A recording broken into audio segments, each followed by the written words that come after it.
It's a secret sauce. I can't tell you where you can find it, or else every song would be highly addictive and that would ruin the music business completely.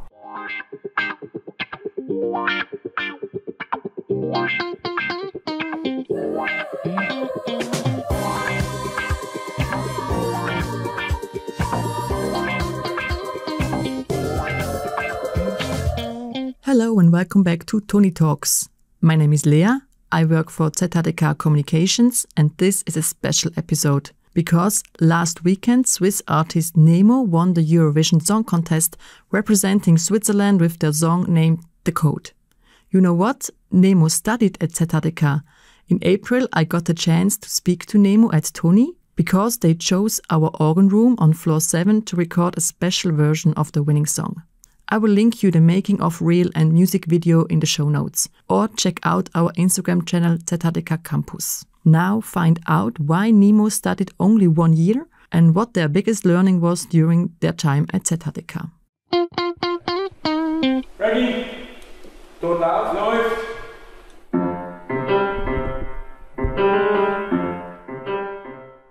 Why did you choose the organ room at ZHdK?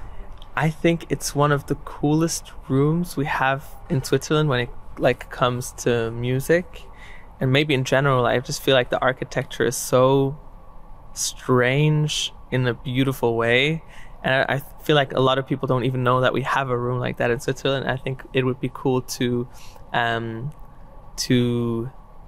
shoot something there and kind of like let people know that we have cool sci-fi looking rooms in Switzerland. Did you use the organ room during your studies here? I never used it. I was definitely in it sometimes, but more like I didn't study classical music, so I think it was a bit far off from like my world here. But I think I stumbled upon it like one day and I was like, what is this? Like, why haven't I been here? I feel like a lot of people that actually are here, they don't even know that a room like that exists. So when I thought about like, oh, where could we perform this song, I like immediately thought of this room because it was I think once you see it, like it doesn't like leave your brain in a way. Do a lot of people think that Nemo is an artist name? Yeah. A lot of But it's not. It's not, no. It's my real name. I didn't have to choose an artist name, which was very convenient. My parents did it for me. I'm really happy with my name because I never have to introduce myself twice, which is really helpful. Like, for people always think of the fish, and that's kind of like, it's easy to connect to your head. So your song for Eurovision is The Code. What is it about? The Code is constructed like a journey for me. Like, it's a story with a clear beginning, and it takes you somewhere. Like, it takes the listener on this trip, on this journey through my life, and also the journey of finding to myself. And it works with the metaphor of the binary code, so like computer code, which is constructed out of zeros and ones, and it asks the question like, okay, if I'm neither 0 or 1, where do I belong? Where's my place? Did you find an answer writing this song? There is an answer, and I think the answer is like creating your own space and finding comfort in yourself, in your true self, and living like your most authentic and true life. And I think that is I feel like that core can be very much heard in the song. I feel like the energy and the joy of finding to yourself is very encapsulated in the song. I saw your TikTok where you speak about the recipe of your song. Yeah. You said it's opera, rap, drum and bass, falsetto, pop, and highly addictive substance. Yeah, that's the So which one? Sauce. That's the secret sauce. It's a secret sauce. I can't tell you where you can find it, or else every song would be highly addictive and that would ruin the music business completely. No, it was a joke because someone like commented like, what did you put in this song? I can't stop listening to it. So yeah, I made a joke out of it. And what was the writing process like? Is it one song that just came out of you, or did you have to do a lot of rounds and a long process? It was a very, very easy song to write, in the sense that I feel like there's two modes that I can be in as an artist when writing. One is like very analytical and like very, I want to write this concept for a song, and I'm now doing this and that, and this word doesn't feel right, I'm gonna think for 3 hours which word could be better. Or there's the case of like songs like The Code, where you're in the process and you're so much in the process and in the flow that you don't even have the time or energy to reflect on what you're doing in the moment. It's just all happening and flowing out of you. I call this like the waterfall kind of state of creating.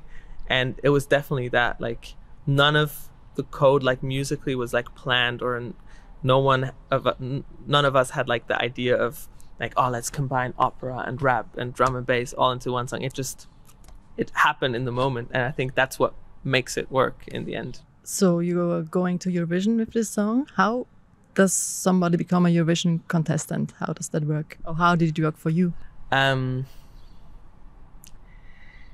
It's different in every country. In Switzerland, it's a long process that is like behind the scenes. You just send your song. So I think were like 400 something like submissions for the next Eurovision song for Switzerland, and then there's like an internal jury that kind of like cuts it down to 50, and then they send these 50 songs out to an international jury, and kind of like a public questionnaire like in other countries. So they just like send random people the song, or like the 50 songs, and say like which song is most likely to grab your attention, or which song. Well, I don't know exactly how it works, but it's like a long procedure, and it took like 6 months until I knew. I always got like updates like, okay, now you made it to the next round, and now, okay, 5 left. And then we had to go perform the song, and then after the performance they sent that video again to a jury, and like it's such a long thing, but yeah, that's how it works. And I think in every country it's different. Like, there's countries that have like a public selection, like finals where you perform your song, and then there's like a televote or something, but in Switzerland they decided to do it secret. And while Eurovision, are you looking forward to this? It's like a massive stage. Do you get did you get like how do you say in English, like Lampenfieber? Stage fright? Yeah, I always get a little stage fright. But I'm like, that's kind of what I'm most curious about. Like, is stage fright like exponential? You know, like does it like the bigger the stage, does it get bigger? I feel like no. I feel like it's probably a pretty similar feeling than like playing in front of 100 people. Like, you know, there's more at stake, maybe, I don't know, but I feel like stage fright is just always there, like no matter how big the stage. So I'm kind of curious to see like how it compares to other shows I've played. There's a lot more to think about because it's a television show, so like there's cameras and there's pretty like defined movement in that space, like other than at a concert, you know, because the cameras have to know where you are to capture you, of course. So it's also for me like a new situation, but I'm having lots of fun working on the staging right now, and I'll go to Stockholm in 3 days to continue rehearsing. Cool. So Nemo, I don't know if you remember, I interviewed you already. Really? Yeah, but it was 7 years ago, I think. Really? I was working for Tagesschau then, for Swiss television. Oh, really? Was it? And I think it was the release of your second album. Is that possible? 7 years ago? It was in Media Campus, in your studio, and I was just starting to film myself, and you were like my first victim, and you were so nice and patient. Are you always so nice and patient? Well, test me. Like, continue this interview for another 2 hours and we'll see how long. No. Wow, that was 7 years ago. I think. Are you still in Media Campus? No. But that means I was at ZHdK then. Yeah, that was that year I was at ZHdK and I had the Media Campus studio over there and I would always travel back and forth. That's so funny. Oh my god. So then you were singing in Swiss German, now in English. How much of the Nemo from 7 years ago is still in you? A lot of Nemo is still in me. I feel like we always change, but at the same time we always stay the same as human beings. Like, I think every day I feel so new in a lot of ways, and at the same time I feel like there's just certain parts of me that always shine through, so it's kind of hard to say how much of Nemo is left, but I feel like of Nemo 2017 is left. I feel like a lot. What can you do better in English than in German or in Swiss German?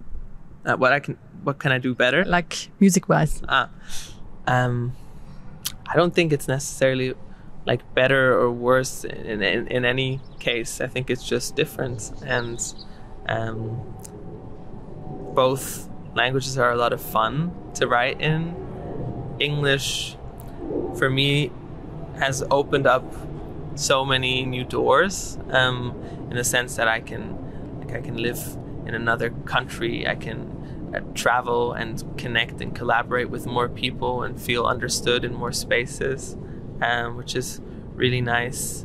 But other than that, I feel like it's just kind of like a question of how do I feel today and what language do I want to write in, what feels right now. When did you study here? When was that? I studied here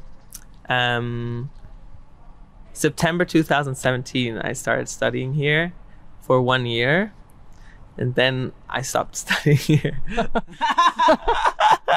So you learned everything in 1 year, or? Yeah, I was just way faster than everyone else. No, of course not.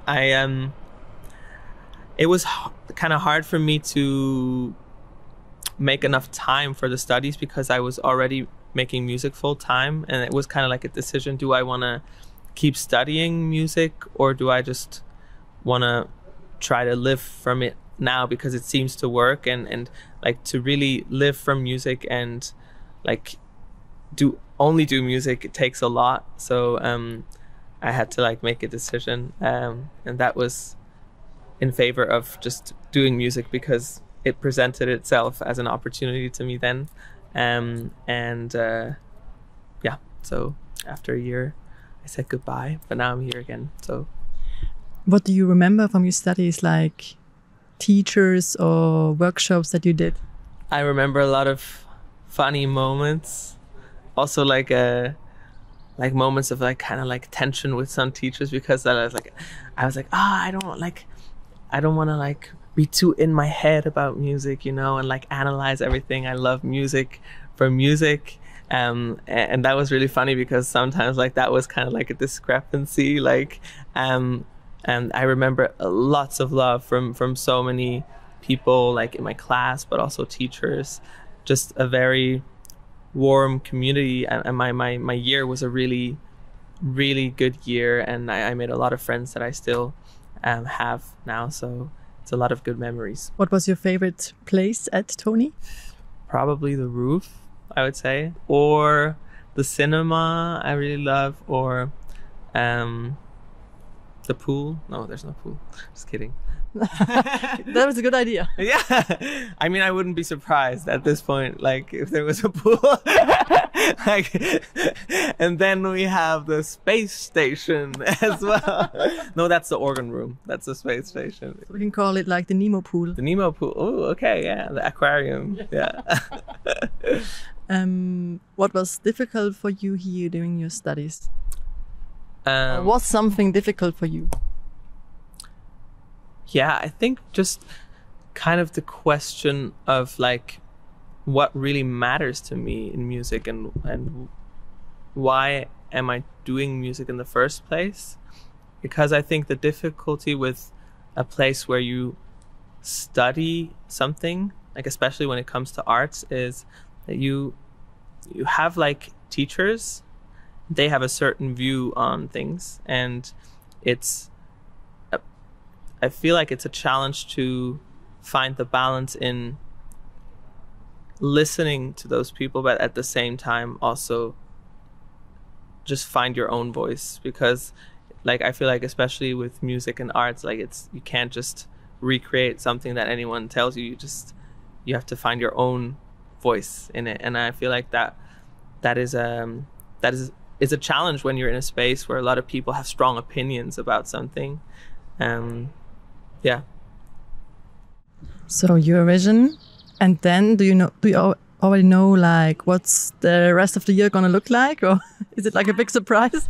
Oh no! I mean, there's always surprises, I would say. So I wouldn't know everything about the year yet, but we're playing a lot of shows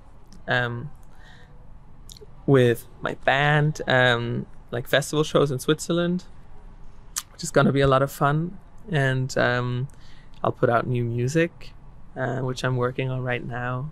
And there's a lot happening. There's gonna be lots happening this year. It's gonna be a very, very fun year, I think. I'm sure it will be. So I'm really rooting for you for Eurovision. All the best, and thank you very much for speaking to us. And now you have to go to your practice. Okay. Oh, not practice. Oh my God! You wish it was a practice. Do I have the what is it called? The Aufnahmeprüfung. Yeah, it's back to school. Oh my God! Imagine. Is it? But they're really today, right?